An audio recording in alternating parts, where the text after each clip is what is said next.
Hello, good evening to all.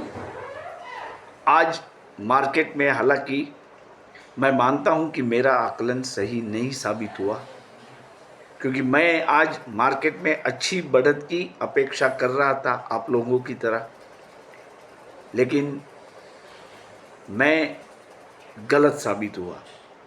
लेकिन फिर भी कुछ बातें मैं आपको बता दूं ताकि आपको भी ये महसूस हो कि मेरा आकलन कहाँ तक सही था।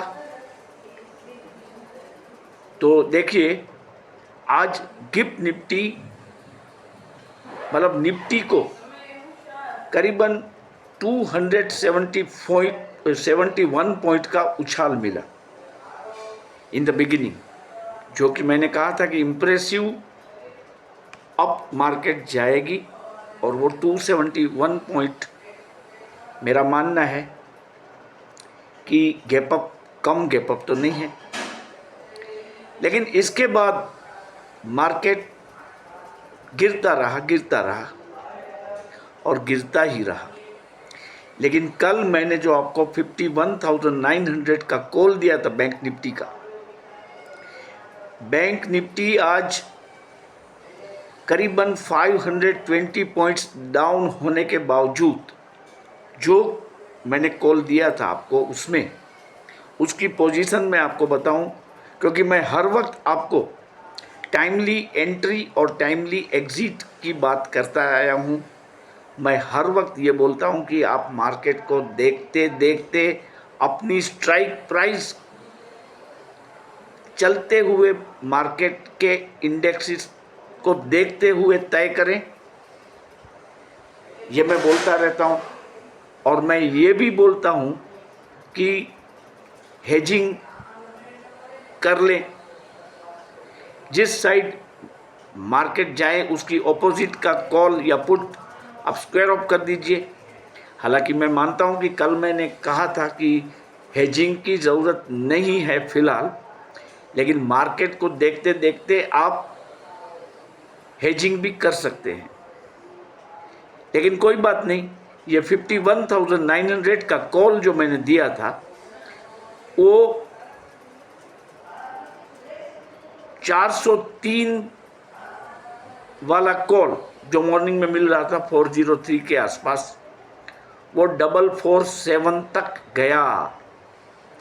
मतलब 44 पॉइंट्स हमें मिले, मैंने बुक किए हैं ये पॉइंट्स। और निफ्टी भी अगर आप देखेंगे तो उसका जो कॉल मैंने दिया था उसमें भी अच्छी बढ़त आई थी, बीच में हमें 15 पॉइंट मिलते थे। तो ये बात मैंने थोड़ा क्लैरिफिकेशन के रूप में दे दी है। कई लोग मुझे ये बता रहे थे कि मार्केट पैसों से चलता है, ना ही अपने सेंटिमेंट से। मैं बिल्कुल इस बात से सहमत हूँ। मैं इसमें सेंटिमेंट्स बाजार का देखता हूँ और फीलिंग्स अपना खुद का देखता हूँ, आपके सामने रखता हूँ। और जो ट्रेड मैं लेता हूँ वही ट्रेड आपको सजेस्ट करता हूँ। ऐसा ज़रूरी नहीं है कि आप वो ट्रेड ले, आपको खुद का रिसर्च भी करना है। आज मार्केट गिरने की वजह क्या थी आप बताइए। एक ही वजह थी, बजाज ऑटो की नेगेटिव कमेंट्री। देखिए, बजाज ऑटो के रिजल्ट तो अच्छे आए हैं, लेकिन उसमें ऐसा कहा गया है कि इस फेस्टिव सीजन में सेल डाउन होगा। तो ये बड़ी बात है। जब पूरे साल में फेस्टिव सीजन के दौरान टू व्हीलर्स और फोर व्हीलर्स, आज हम टू व्हीलर्स की बात करते हैं इसलिए टू व्हीलर्स का सेल सबसे ज़्यादा होता है। फिर भी बजाज ने ये कहा है कि हमारा सेल कम होगा। तो इस नेगेटिव कमेंट्री के कारण बजाज के शेयर में करीबन 12.39 पॉइंट की गिरावट आज आ गई है। लेकिन देखिए, ये मेरा फीलिंग्स है, सेंटिमेंट्स नहीं है, कोई फीलिंग है कि बजाज का रिजल्ट अच्छा है। उन्होंने बहुत ही कंजर्वेटिव फॉर्म में अपने टारगेट रखे हैं इस फेस्टिव सीजन के, इसलिए शायद ऐसी कमेंट्री आई है। लेकिन मेरा मानना है कि कल से ही इस शेयर में बाउंस बैक आ जाएगा। आप बजाज ऑटो के ऑप्शन को देख सकते हैं। यह बात आपको कोई नहीं बताएगा, लेकिन मैं बता रहा हूं, आप ले सकते हैं इसको। और रिलायंस, देखिए रिलायंस ने भी आज मौके दिए हैं मौके। इसका जो अब इसके 2 कॉल की बात हम करेंगे फिलहाल, जो कि करंट में जो स्ट्राइक प्राइस प्रॉफिटेबल लग रही है उसकी बात करेंगे।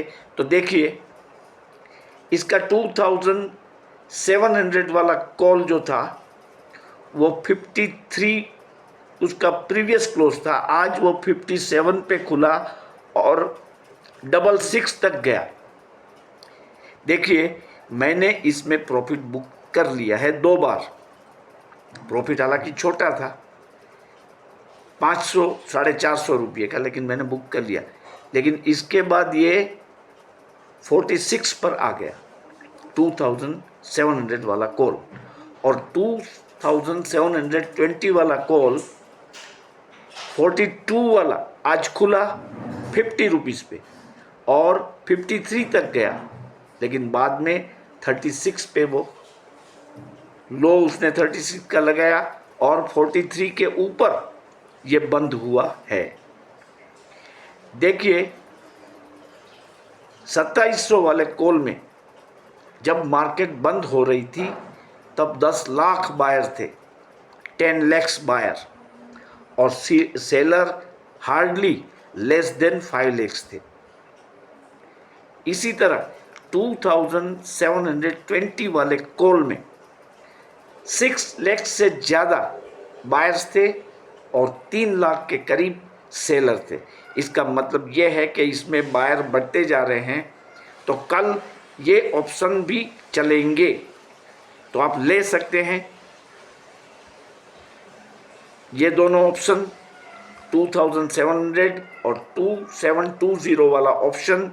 कल आप मार्केट को देख के, हालांकि मैं ऐसा मानता हूँ, ये मेरा फीलिंग्स है कि कल रिलायंस गैप अप खुलेगा, कल रिलायंस गैप अप खुलेगा। तो ये जो ऑप्शन है वो आप देख लेना। अगर वो फॉर्चुनेटली डाउन आता है रिलायंस और इसके ऑप्शन थोड़े कम होते हैं, तो आप इसको ले सकते हैं, अवश्य मुनाफा होगा, क्योंकि रिलायंस को रुकने का अभी कोई रीज़न नहीं है, बिल्कुल नहीं है। बोनस की अनसर्टेनिटी जो थी वो भी क्लियर हो गई है। 28 अक्टूबर मंडे को इसकी रिकॉर्ड डेट है, लोग इसको जमकर खरीदेंगे और ये ऑप्शन चलने वाला ही है, आपको फिक्र करने की ज़रूरत नहीं है। अगर कल लेने के बाद मान लीजिए कि वो थोड़ा सा घट जाए तो आप इसको कैरी फॉरवर्ड भी करेंगे, इसमें भी कोई दिक्कत नहीं होगा। एवरेजिंग की तैयारी कर लेना, अगर गिरे तो आप एवरेज कर सकते हैं, लेकिन at the end of this expiry, मैं ऐसा नहीं कहता हूं कि आप till the end of expiry wait करें, प्रॉफिट मिले तब निकल ही जाना है। लेकिन आप देखना इस एक्सपायरी में रिलायंस का नाम हो जाएगा बड़ा और वो ही बाजार को आगे ले जाएगा। ये मेरा आकलन है, ये मेरा एक्सपीरियंस है, जो मैंने सहा है उसकी पीड़ा से जो आउटकम आया है, उसका जो एक्सट्रैक्ट आया है वो है कि रिलायंस ही बाजार का अब पथदर्शक बनेगा। और दूसरी मैं आप एक बात बताऊं कि FII ने ज़बरदस्त बिकवाली की है हमारी मार्केट में। ओवर 64,000 करोड़ रुपीस की बिकवाली FII ने कर दी है, जो कि वो पिछले 4 साल का रिकॉर्ड है।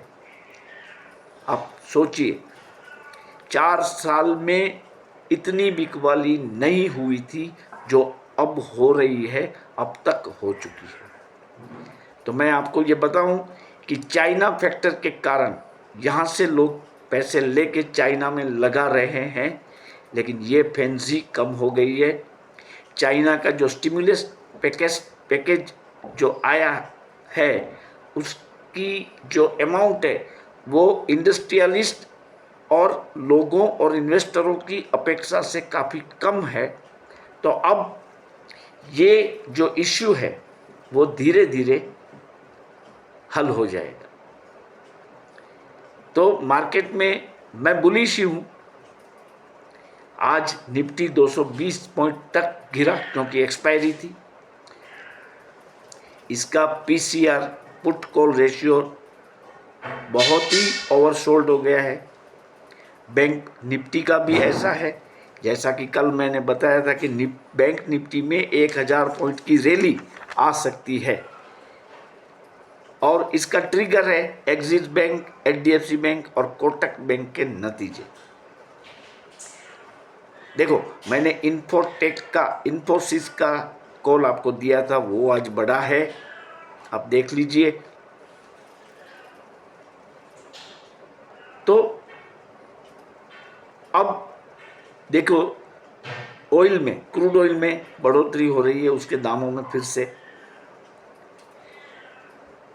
हालांकि बॉन्ड यील्ड कम होते जा रहे हैं, अच्छी बात है वो। आपको आज की गिरावट से घबराने की बिल्कुल ज़रूरत नहीं है। ये मार्केट है जो कि सुप्रीम है, वो मैं भी मानता हूँ, और वो ये करता है जो हम नहीं चाहते हैं, या तो हम जो सोचते हैं वो ये नहीं करता है। इसका ये नेचर है, इसकी ये ब्यूटी है, इसको हमें एक्सेप्ट करना ही होगा।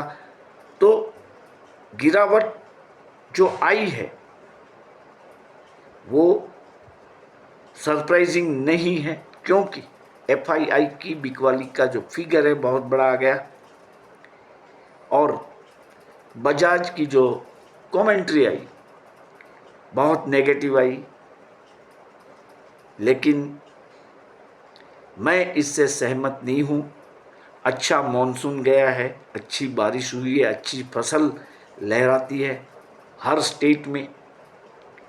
तो टू व्हीलर्स में भी अच्छा सेल रहेगा। बजाज का शेयर आप आज का भाव इसका लिख ले और दिवाली का भाव लिख लीजिए, दोनों को कंपेयर करेंगे तब पता चलेगा कि ये कमेंट्री जो थी वो क्या सही थी, कि क्या कोई वो गेम था। हो सकता है, एवरीथिंग इज पॉसिबल।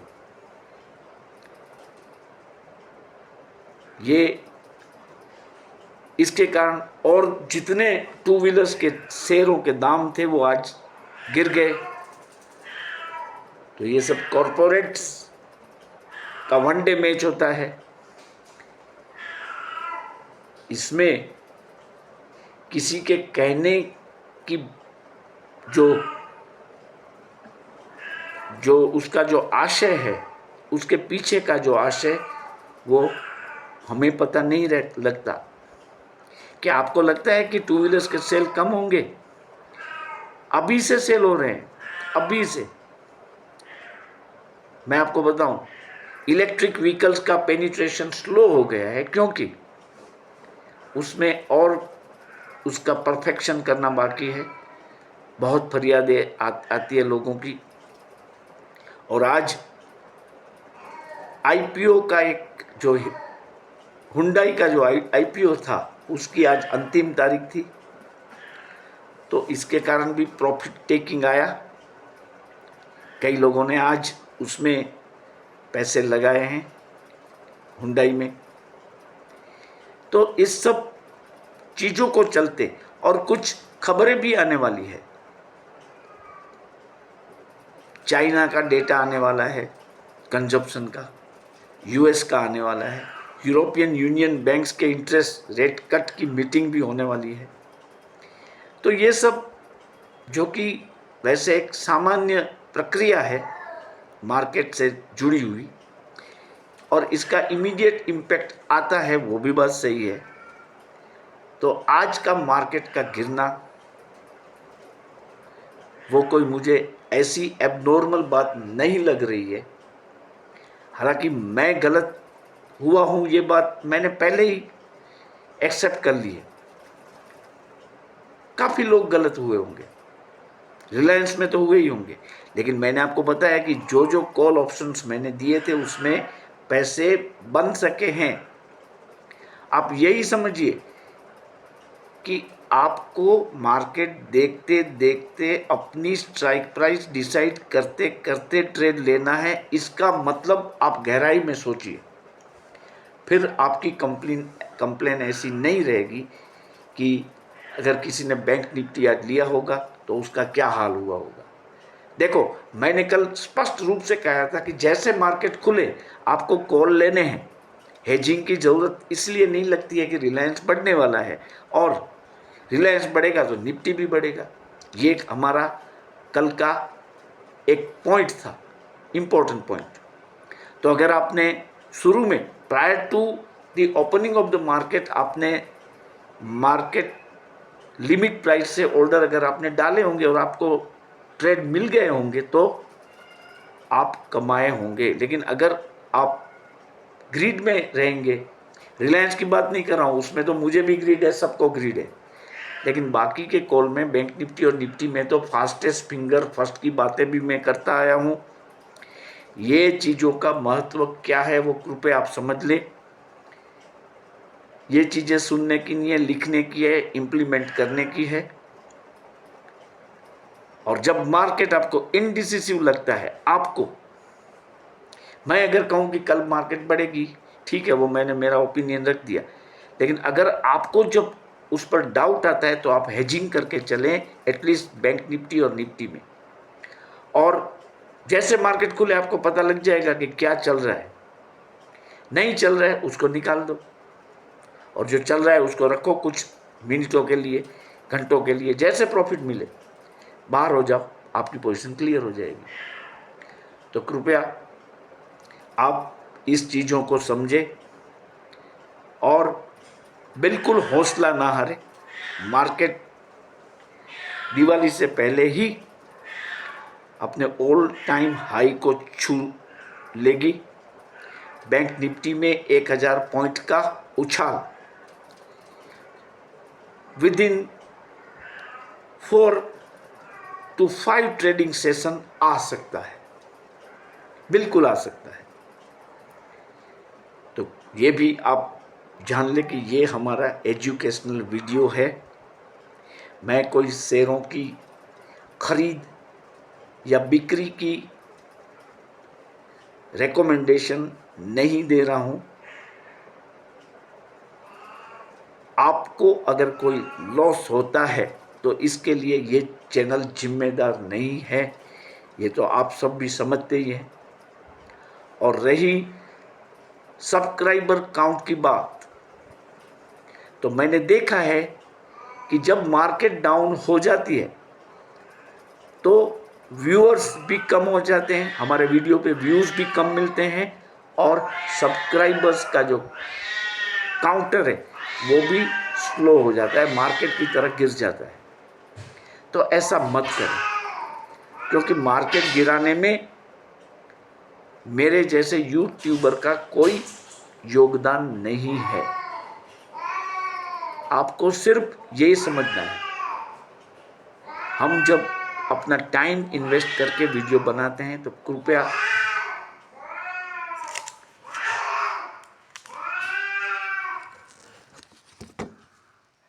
कृपया आप इसको आराम से देखें,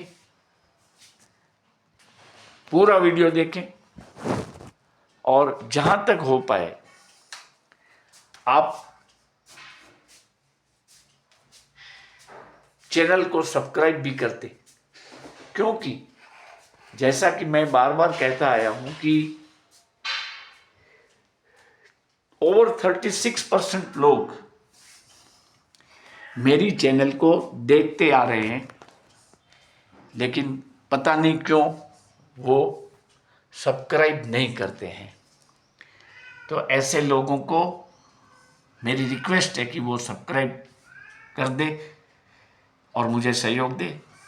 यहाँ अब भी आज भी बारिश जैसा हो गया है, फिलहाल इलेक्ट्रिसिटी नहीं है, तो ये एक नई कहानी है, क्योंकि अक्टूबर में शरद पूर्णिमा के दिन भी आकाश में गाजवीज और बारिश का आना ये एबनॉर्मल बात है। मैं आपको रिक्वेस्ट करता हूं कि मेरी चैनल को आप सब्सक्राइब करें। Thank you for watching. और बीच में इलेक्ट्रिसिटी के डिस्ट्रप्शन के कारण वीडियो में थोड़ी विजिबिलिटी खराब हो गई होगी, तो उसके लिए मैं क्षमा चाहता हूं।